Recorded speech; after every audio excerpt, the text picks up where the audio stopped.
I'm refinishing my entire deck, all new wood, all new railing. I'm gonna keep the gazebo thing, but I'm just gonna show you around how bad the deck is and why it needs to be replaced. So we painted it a few years ago, but even after 2 years, it's just rotting away.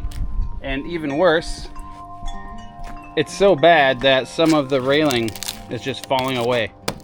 It's complete garbage. It's gonna be an enormous project because the deck is 1,100, 1,200 square feet, but we're gonna get it done. So obviously I have a real job, so I work on these type of things on the weekends, and it's a huge deck. I figured by the time I resurfaced it or repainted it or removed the paint, I would be halfway into just redoing the whole thing. The first board I'm gonna lay is gonna be the longest one, or at least I'm gonna try to use the longest, straightest board I can get. So let me show you.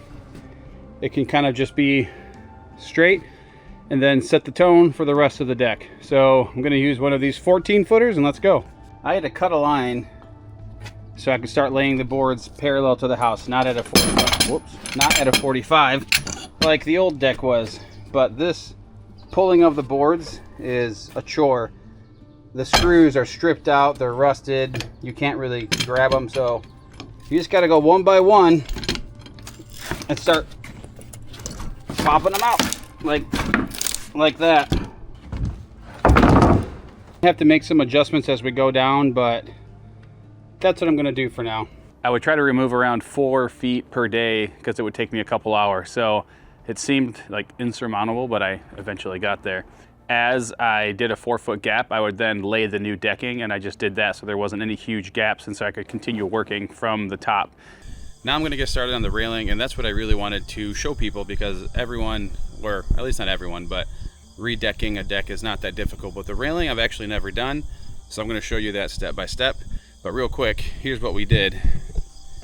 So 1,200 feet of deck, you can see, is enormous. There's all sorts of tools. I had to completely demo the landing and the stairs, and I just completely redid it. And it actually looks really good. So now I'm just gonna see, and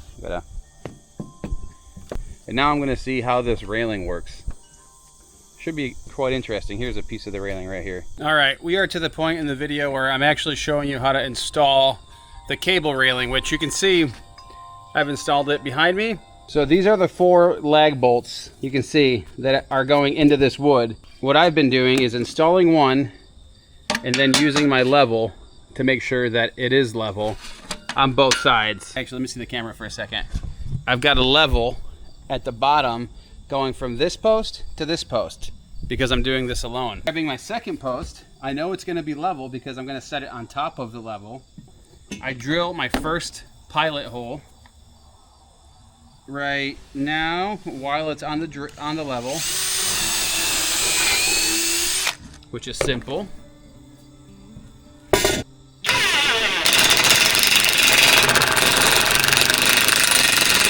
You can still move it, but it's secure by that one. So I just use my level. Make sure it's perfectly level up and down. It is. And now I'm gonna drill my second hole. Take my second lag. All right, that's perfectly level up and down. I'm gonna do this one more time. Real quick with the other 2. And I'm pre-drilling everything because these bolts are very large. So you don't want to crack your faceboards or whatever you're drilling into. But anyways, that's how you install the posts. I'm gonna do the rest and then we'll do the cable railing. Anyway, so once you run your cable through every single post, you can see how I'm just holding it taut. You don't need a lot of tension. The measurement for this is pretty easy. I just mark where it goes in, and then I'm just cutting an extra, let's say, 1/4 of an inch. I'm gonna check my measurement. I think that's perfect. This threaded piece, it slides onto the end, and then I'm gonna crimp it with a hydraulic press, and then this nut goes on the other side and it'll link up like this. So let me crimp it real quick. I can just start to put pressure on the press, and you're gonna wanna crimp it twice in 2 different spots. And as you can see here, it is now crimped. You're gonna take this end in. You can start the thread by hand, some pliers, and my driver to just screw it in a little bit. And you can see now it's nice and tight. What I didn't anticipate was how much of your view is obstructed by traditional wooden railing. Well, this company BLIKA reached out and they offered to provide the railing if I was willing to use it on the project. So perfect timing, and it was actually really, really simple to install.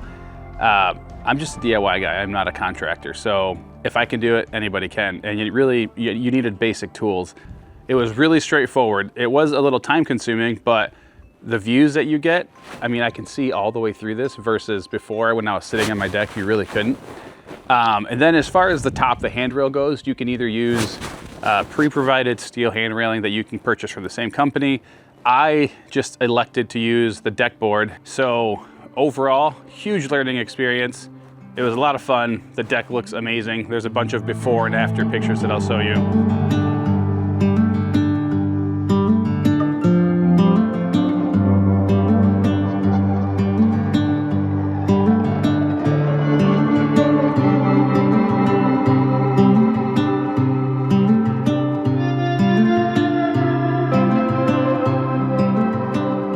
The railing really turned out amazing, and it is hands down the best part of the project. So now I can enjoy this deck hopefully for years to come. Take care.